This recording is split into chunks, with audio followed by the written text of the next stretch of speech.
चला आज एका जरा वेगळ्या संकल्पनेबद्दल बोलूया. पिंकेंची इगो बॅलन्स किंवा त्यालाच पीके सुवर्णमध्य असंही म्हटलेलं आहे.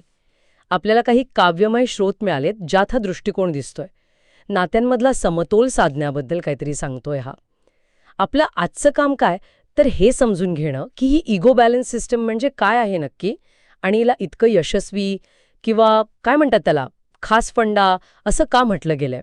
सुरुवातच बघा ना किती इंटरेस्टिंग आहे. नाही कुणालाच नकार नाही, टॉप 10 स्थळं जमली एकाच ठिकाणी. हे काय आहे प्रकरण जरा बघूया. नक्कीच. आणि ह्या ओळी म्हणजे त्या एका विशिष्ट प्रक्रियेकडे किंवा विचारसरणीकडे आपलं लक्ष वेधतात असं वाटतंय. इगो बॅलन्स म्हणजे काय तर स्वतःच्या मूल्याची जाणीव ठेवणं, पण अहंकाराला म्हणजे मीपणाला जागा न देणं. जसं त्यात म्हटलंय, मीपणा नाही महत्वाचा. हे साधणं खरं तर सोपं नाही, पण या प्रणालीत याला महत्त्व दिलेलं दिसतंय. अच्छा, म्हणजे असं की न टोकाचा काठरपणा, न विनाकारण नमतेपणा घ्यायचा. बरोबर. ना जास्त इगो, ना झुकण्याचा तणाव. मग हा समतोल साधल्यावर काय होतं? इथे म्हटलंय पिंकेंची इगो बॅलन्स सिस्टम देते समतेचा भाव. म्हणजे ही समानता महत्वाची आहे इथे. अगदी बरोबर, अगदी. आणि ही समानता साधली की मग पुढचा टप्पा येतो, तो म्हणजे संघर्ष नको. कारण जिथे समानता आहे तिथे विनाकारण संघर्ष होत नाही.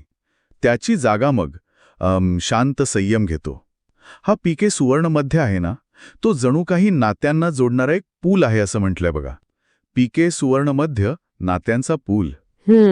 हा नात्यांचा पूल आणि सुरुवातीला जी टॉप 10 स्थळं म्हटली होती, यांचा काही संबंध आहे का? हो, तसं दिसतंय खरं.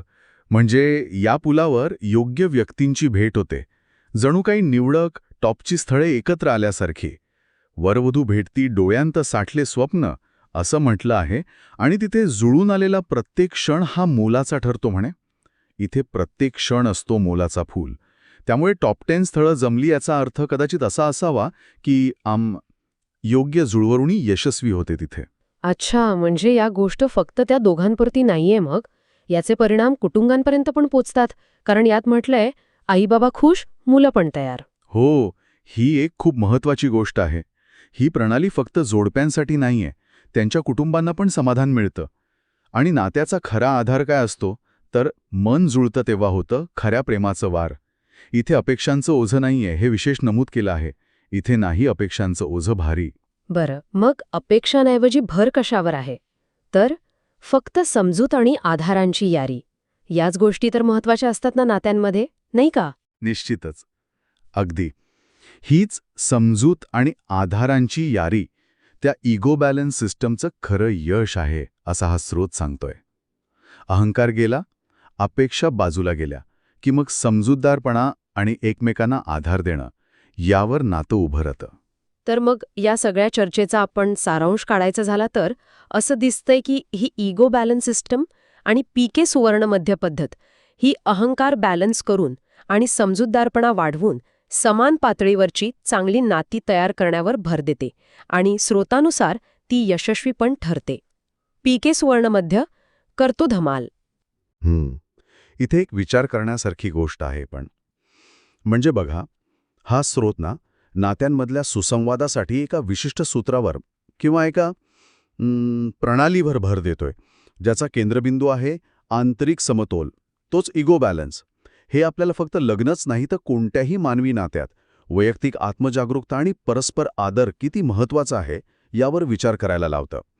यामुळे एक प्रश्न पण उभा राहतो मनात.